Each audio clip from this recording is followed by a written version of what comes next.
tutti gli uomini disoccupati a Navarrese nella zona. Quando ho saputo che viene fatta la diga erano tutti agitati per andare a lavorare lassù. E nel giro, non so, di un anno ne avranno presi da qui, della zona, una cinquantina di operai. Poi ce n'era di forestieri, di trevigiani, ce n'era asini lassù. Era che subito dopo la guerra, qualche anno dopo, lavori non ce n'erano, era una mano avere il lavoro qui sulla porta di casa. Sono nato nel 39, avevo 10 anni, no? Il ricordo che più mi è rimasto era che ogni giorno dovevo portare da mangiare il mio papà e un altro signore che lavorava lì nella baracca di Metro, che si diceva che adesso non è più, era lo spazio lì, l'osteria montata su della società per gli operai. E ogni giorno la maestra mi lasciava uscire un'ora prima e andavo su con le gamelle della minestra a portargli a quei due signori. E qui sotto, che era l'acqua ancora che correva, la Meduna che andava giù normalmente, tiravo su i pantaloni e levavo le scarpe e attraversavo l'acqua. E poi andavo su a portargli. Quando arrivavo tardi mio papà mi leggeva la vita sempre, perché durante il viaggio mi fermavo a guardare gli uccelli, a vedere i frutti, a vedere i fiori, e perdevo tempo, no? E quando avevano finito di mangiare andavo sempre in giro per il cantiere a trovare chiodi storti per raddrizzarli che mi servivano.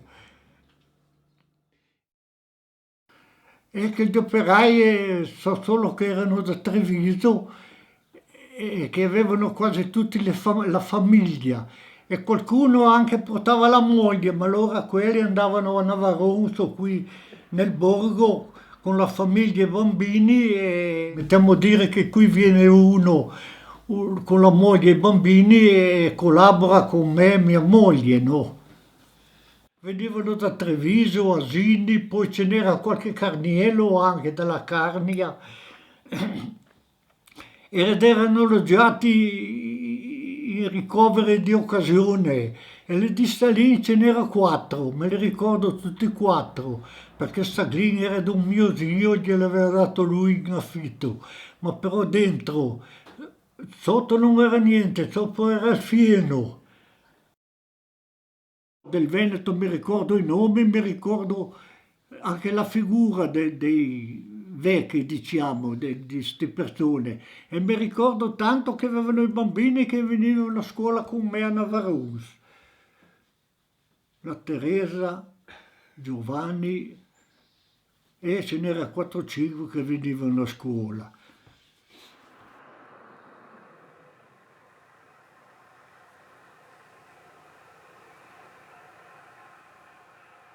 E si andava per le discariche perché il dinamite quando facevano sbarare non si consumava tutto, rimaneva dei pezzi, magari il primo colpo rovinava quello che veniva il secondo, capisci come?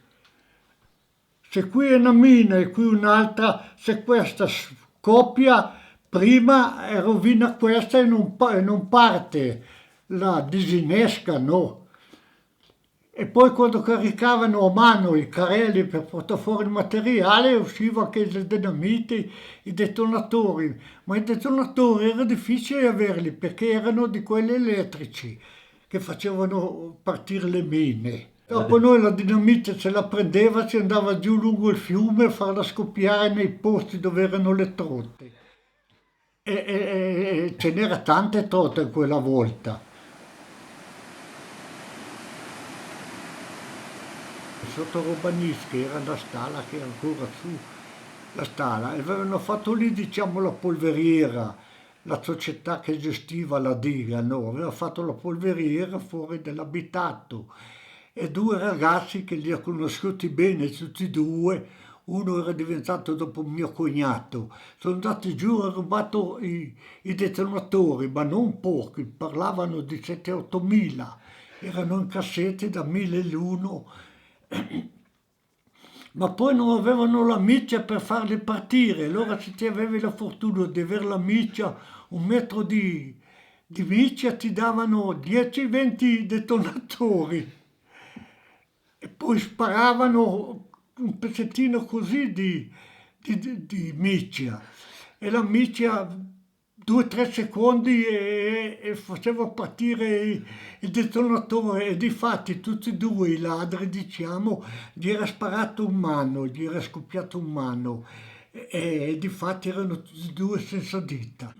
Dicevano la detonante, facevano partire 5-6 mine alla volta, tutte assieme facevano. Era una miccia che aveva una polvere bianca e quando la tagliavi veniva come una farina di grano bianca e prendevi una presina, la mettevi su un sasso, poi gli mettevi un altro sasso sopra, battevi e scoppiava.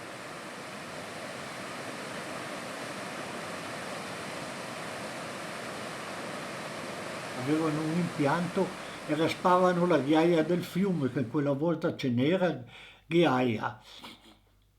E fra, diciamo, dove manovravano gli attrezzi lì, e il carico era distante un 30-40 metri ed era un cavo di corrente elettrica, ma grosso, e involto l'involucro l'aveva di piombo.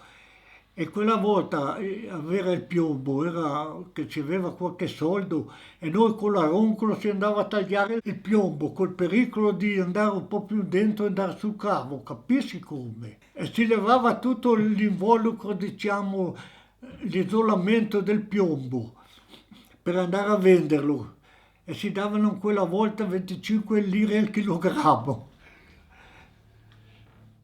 Il lago è stato riempito in una notte è stato riempito il lago, è venuta una grande pioggia e ha riempito il lago.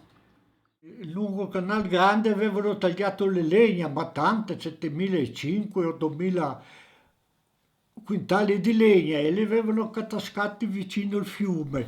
Appena finita la diga è venuto sto alluvione e ha portato via tutte le bore, tutte il legname ed era tutto parcheggiato sul lago, era tutto nero di bore il lago. E a un certo punto quelli della SNIR, quelli della SAICI, non hanno potuto più tenere la piena e hanno dovuto mollare il scarico di superficie. E sono partite anche le bore lì per la Meduna, era tutto nero di bore qui sotto. Ed era miseria di legname, puoi immaginare, erano tutti che portavano via legna. Detti Teresa, quello degli esplosivi che è un discorso mai trattato da nessun libro, quello dell'esplosivo.